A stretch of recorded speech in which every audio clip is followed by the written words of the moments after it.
Si tu crées du contenu régulièrement sur Instagram, mais que ton nombre d'abonnés stagne ou même diminue, sans vraiment que tu comprennes pourquoi, alors reste bien sur cette vidéo parce que je vais t'expliquer étape par étape ce que je ferais si je devais repartir de zéro pour attirer à moi des abonnés qualifiés et même les transformer en clients. Si on ne se connaît pas, je me présente, moi c'est Fanny, ça fait un peu plus de 2 ans que j'accompagne les femmes entrepreneurs à attirer leurs clients naturellement grâce à leur contenu et mon but sur cette chaîne c'est vraiment de partager tout ce que tu dois savoir pour justement y arriver. Donc on va parler ici de stratégie, d'offres, de contenu organique et de vente. Donc si c'est quelque chose qui t'intéresse, je t'invite à t'abonner et surtout à activer la cloche pour ne pas louper les prochaines vidéos. La première chose que je ferai, c'est déjà d'optimiser mon compte Instagram. Ça peut paraître anodin, c'est vrai que très peu de personnes y pensent, mais en fait si on comprend pas en 2 secondes ce que tu fais, la personne va partir. L'attention des gens aujourd'hui est ultra limitée et si tu ne prends pas le temps de déjà optimiser ton profil avant même de penser contenu, c'est mort, elle s'en va. Le cerveau va au plus vite, il scanne ton profil et en 1 seconde, il va décider de s'il reste ou pas. Si c'est trop compliqué, si il comprend pas tout de suite, il scrolle et il y a de très grandes chances qu'il ne revienne pas. Donc c'est pour ça qu'on doit vraiment comprendre dès qu'on arrive sur ton profil qui tu es, ce que tu fais et pourquoi toi. Et pour ça, il y a quelques éléments de ton profil qui doivent être pensés intelligemment. Ta photo de profil, ça va être le premier contact que la personne a avec toi. Donc on veut qu'elle soit simple et à la fois professionnelle. On veut te voir toi, donc déjà ton logo, tu oublies. Les photos aussi que tu as prises pendant tes vacances, tu oublies aussi. Les photos avec 1000 trucs bizarres en arrière-plan, tu oublies. Vraiment, simplicité, parce que sinon ça tue ta crédibilité. On passe ensuite à ton nom de profil et ici, je vais me répéter, on veut quelque chose de simple mais surtout de mémorable. Idéalement, ton prénom avec quelque chose qui fait référence à ta niche. Par exemple, Fanny, coach business. Non seulement tu vas travailler ton SEO, donc ton référencement naturel sur Instagram, mais en plus de ça, la personne va comprendre en 2 secondes dans quelle niche tu es et exactement ce que tu fais. Juste en dessous, tu as la biographie et là tu dois vraiment pas te louper parce que c'est surtout cette partie de ton profil que la personne va scanner. Donc elle doit vraiment comprendre qui tu aides, ce que tu fais et comment elle peut aller plus loin avec toi, la prochaine étape quoi. Tu as 150 caractères, fais attention parce que vraiment ça va très vite. Évite aussi par contre les phrases ou les tournures de phrases compliquées, les mots aussi que toi seul comprends.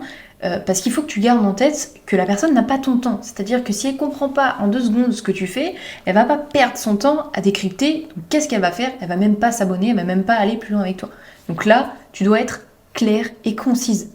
Donc mets en avant ta promesse. Par exemple, j'aide les femmes à attirer leurs clients sur Instagram. Plus de 200 clients accompagnés, réserve ton appel offert. Simple, efficace. On sait exactement ce que tu fais, ça va droit au but. C'est limpide. Au niveau du lien que tu peux ajouter en biographie, je te conseille vraiment de n'en mettre qu'un seul. Parce que sinon, tu crées de la paralysie décisionnelle s'il y a trop de choix. La personne ne sait pas quoi choisir, tu dilues son attention, et il y a de très grandes chances qu'elle ne passe pas à l'action. Donc elle va partir. Donc vraiment, choisis un seul lien stratégique pour ton business. Avant qu'on passe à la suite, il nous reste 2 éléments importants de ton profil, les stories à la une et les contenus épinglés. Et si tu veux, ces 2 parties-là sont super importantes parce qu'elles permettent à la personne de comprendre qui tu es plus en profondeur et surtout pourquoi elle devrait te faire confiance. Première chose du coup, les wins clients, en gros les résultats, les transformations que tes clients ont obtenus. En fait, ces stories-là vont venir renforcer ton expertise et prouver que ce que tu fais, c'est pas du vent, ça fonctionne vraiment, ça vient vraiment rassurer un certain type de client qui a besoin d'avoir ces informations pour avoir le déclic. Et deuxième type de story, ça va être les informations sur ton offre. Que tu proposes, à qui ça s'adresse, comment tu accompagnes, en fait juste pour qu'une personne qui vient de te découvrir comprenne exactement comment tu peux l'aider. Et enfin au niveau des contenus épinglés, ce que je te conseille c'est de n'en faire qu'un seul, un post de présentation où tu vas pouvoir expliquer davantage qui tu es. C'est ça aussi qui va te permettre de tisser un lien avec la personne dès le départ, dès qu'elle arrive sur ton profil, parce qu'elle aura cette sensation de te connaître. Elle saura un petit peu plus en profondeur qui tu es, ce que tu fais, comment tu en es arrivé là aujourd'hui, qu'est-ce qui t'a poussé à entreprendre, etc., etc. Et c'est en tissant ce lien que tu vas pouvoir permettre à la personne d'associer certaines choses à ton nom et surtout qu'elle va commencer petit à petit à s'attacher à toi. Et c'est à ce moment-là que tu restes en tête et qu'elle ne t'oubliera pas. Par contre, ce que je te conseille, c'est d'un minimum travailler ce contenu parce qu'il va clairement être en haut de ton profil. Donc fais attention à ça. L'idée, c'est quand même qu'on ait envie de rester et qu'on ait envie de cliquer. Ensuite, deuxième chose, je ne referai pas la même erreur que j'ai faite au début. J'ai perdu énormément de temps, énormément d'énergie et même d'argent au final parce que je pensais que pour commencer à avoir des résultats, pour commencer à avoir des abonnés et des clients, il fallait juste poster régulièrement sur les réseaux, mais c'est faux. Je postais presque tous les jours, je me fatiguais, je mettais toute mon énergie vraiment là-dedans, j'étais tellement motivée que je mettais les actions en place. C'était pas ça le problème. Et le truc, c'est que j'avais pas de résultat, pas beaucoup plus d'abonnés, ni d'engagement, et surtout zéro cliente. Donc l'erreur que je ne referai pas, c'est de poster sans réelle stratégie, sans m'assurer que derrière, il y a une vraie stratégie, je suis une vraie logique. Je me baserai sur mes stratégies, c'est d'ailleurs celle que j'enseigne à mes clientes aujourd'hui, c'est-à-dire sur la psychologie de l'acheteur. Parce qu'à la différence de l'algorithme, la psychologie, ça n'évolue pas. Et contrairement à la plupart des stratégies douteuses qu'on t'enseigne sur Instagram, les miennes fonctionnent vraiment parce qu'elles se basent sur le comportement du cerveau humain. Et là, tu ne peux pas te louper. Ce que beaucoup trop de personnes oublient, c'est quand même qu'on s'adresse à des humains derrière. Donc à partir du moment où tu comprends comment les gens réfléchissent, comment ils prennent leurs décisions, à quoi ils réagissent, qu'est-ce qui capte leur attention, et bien en fait, tu ne fais plus du contenu au hasard. Tu crées du contenu qui attire forcément les bonnes personnes parce que tu parles à leur cerveau. Pour t'en dire un petit peu plus sur cette stratégie, si tu veux, les personnes qui te suivent n'en sont pas toutes au même stade. Elles n'ont pas toutes conscience des mêmes choses et c'est normal. Le but à travers chaque contenu que tu crées, c'est de les faire avancer étape par étape. Donc forcément, chaque contenu n'a pas le même objectif, mais il a un rôle précis dans le parcours de la personne. De toute façon, je referai une vidéo plus longue dédiée à ça, mais ce que tu dois retenir, c'est que chaque contenu doit s'inscrire dans une logique. C'est pas juste un post et puis basta, c'est une pièce du puzzle qui fait progresser ta future cliente. Et comme toute stratégie, elle doit être personnalisée si tu veux vraiment avoir des résultats. Tous ceux qui te disent que tu as juste besoin de copier-coller leur stratégie te mentent. Clairement, ça ne marche pas.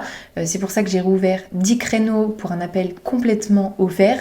Alors si tu as envie qu'on identifie ensemble les erreurs qui bloquent aujourd'hui ton business et surtout qu'on définisse les actions que tu vas devoir mettre en place les prochaines semaines pour atteindre tes objectifs, tu as le lien juste dans ma description, mais dépêche-toi parce que clairement les places partent vite et je ne réouvrirai pas de créneaux de sitôt. Une fois que ma stratégie serait bien en place, j'irai observer les contenus qui ont déjà fait leur preuve sur le marché.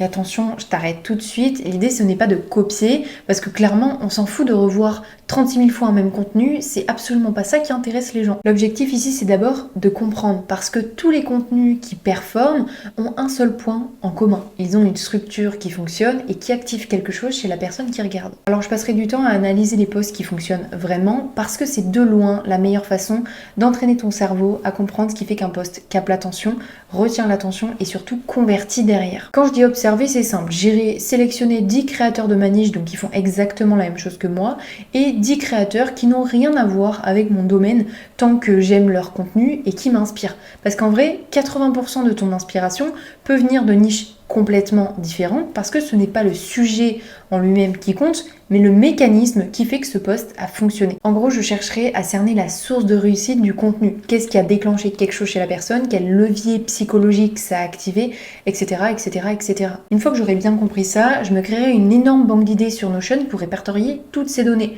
Donc le lien du contenu, l'accroche qui a été utilisée, le mécanisme derrière, le call to action et comment moi je peux le réutiliser. Donc je répertorierai tout ça dans un tableau, comme ça me permettra d'avoir une énorme base quand je voudrais me lancer dans la création de contenu. Je garde le mécanisme derrière et je le refais à ma sauce avec ma vision, ma façon de parler, mes mots, mon histoire, etc., etc. Et c'est exactement comme ça que ton contenu devient unique, même si tu t'inspires de ce qui existe déjà. Parce que tu refais pas bêtement le même contenu, clairement ça n'a aucun intérêt, tu réutilises un mécanisme qui fonctionne et tu le rends unique en l'adaptant à toi. Quatrième chose, j'utiliserai ManyChat dès le départ pour augmenter naturellement mon engagement et surtout faire avancer mes abonnés dans mon tunnel de conversion.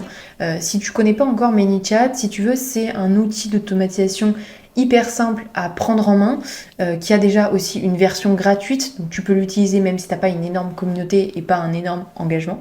Ça va t'aider, je vais t'expliquer pourquoi juste après. Et en fait, ça te permet d'envoyer un message à une personne qui commente un de tes contenus en utilisant justement un mot-clé que tu auras spécifié juste avant. Et honnêtement, ça fait toute la différence parce que déjà, si tu le fais à la main et que tu réponds pas dans la minute qui suit, tu vas perdre l'intérêt et l'attention des gens. Ils auront scrollé, ils t'auront oublié et toi, tu auras perdu l'occasion de connecter davantage avec cette personne et surtout de la faire avancer dans son parcours. Alors que ManyChat va s'occuper de tout ça, déjà il y a moins de charge mentale et surtout il répond quand la personne est encore intéressée. Le but ici, c'est d'utiliser ManyChat stratégiquement pour deux choses. Première chose, gagner des abonnés. En fait, tu peux mettre une condition quand la personne commente, c'est-à-dire que oui, elle va recevoir ton message, mais par contre, pour accéder à la ressource, elle doit obligatoirement être abonnée à toi, sinon elle peut pas accéder à cette ressource. Et deuxième chose, rediriger ton audience vers des ressources plus approfondies pour la faire avancer dans ton tunnel de conversion en l'éduquant sur ta méthode et surtout ça va te permettre d'accélérer le moment où elle passera à l'étape vente. Ce qui est intéressant avec ManyChat, c'est que ça te permet d'augmenter ton engagement de manière totalement naturelle parce que plus les gens vont commenter, plus Instagram va comprendre que ton contenu est intéressant et donc plus l'algorithme va te mettre en avant. C'est clairement win-win. Et enfin, dernière chose, je ferai du volume, c'est-à-dire que je posterai au moins une fois par jour pendant 90 jours pour voir un petit peu les résultats. Alors attention, le but c'est pas de faire du volume pour faire du volume. En fait, si t'as pas une bonne stratégie, mauvais contenu plus mauvais contenu, ça fait toujours du mauvais contenu. Donc voilà, le volume, ce qu'il faut que tu comprennes, c'est que ça ne va pas amplifier tes résultats si tu n'as pas une bonne stratégie de base. Ça va amplifier ce qui existe déjà. Donc l'idée c'est pas de poster plus pour avoir plus, mais c'est de poster plus pour aller plus vite une fois que ta stratégie est posée. Parce que le volume, ça te permet de récolter de la data, de la donnée si tu préfères, beaucoup plus rapidement. En fait, plus tu vas poster, plus tu vas comprendre rapidement ce qui fonctionne de ce qui ne fonctionne pas, et plus tu crées une feedback loop, c'est-à-dire que tu postes, tu observes, tu ajustes et tu recommences. Et en fait, ce cycle-là te permet d'évoluer 10 fois plus rapidement parce que tu ajustes en temps réel au lieu d'attendre des semaines. Le volume, ça te permet vraiment de comprendre ce qui parle à ta cible, d'ajuster ton contenu en temps réel et surtout d'arrêter d'attendre 6 mois avant d'avoir des résultats. Alors que si tu postes juste 2 ou 3 fois par semaine, tu vas mettre beaucoup plus de temps avant de comprendre ce qui fonctionne vraiment pour toi. En fait, le volume, c'est juste un accélérateur. Et honnêtement, si tu t'organises vraiment bien, ça devrait pas te prendre plus de 2 après-midi grand max par semaine. Surtout que tu dois faire de ton contenu ta priorité principale. Parce que si tu mises sur une croissance organique, donc sans prospection, sans publicité, c'est pour toi l'unique moyen d'avoir des clients. Donc c'est ta priorité. On arrive à la fin de cette vidéo et n'hésite pas à me dire en commentaire si elle t'a aidé, ça me fera super plaisir. Et si tu veux aller plus loin que la vidéo et qu'on fasse le point ensemble sur ce qui bloque réellement ta croissance aujourd'hui, j'ai réouvert quelques créneaux pour un appel offert. Donc n'oublie pas de le réserver, je t'ai mis le lien juste en description. Le but c'est qu'on identifie les erreurs qui te bloquent aujourd'hui et qu'on pose dès à présent les actions que tu vas devoir mettre en place pour commencer à atteindre tes objectifs. Donc voilà, tu sais ce qu'il te reste à faire, je te dis à la semaine prochaine, bisous!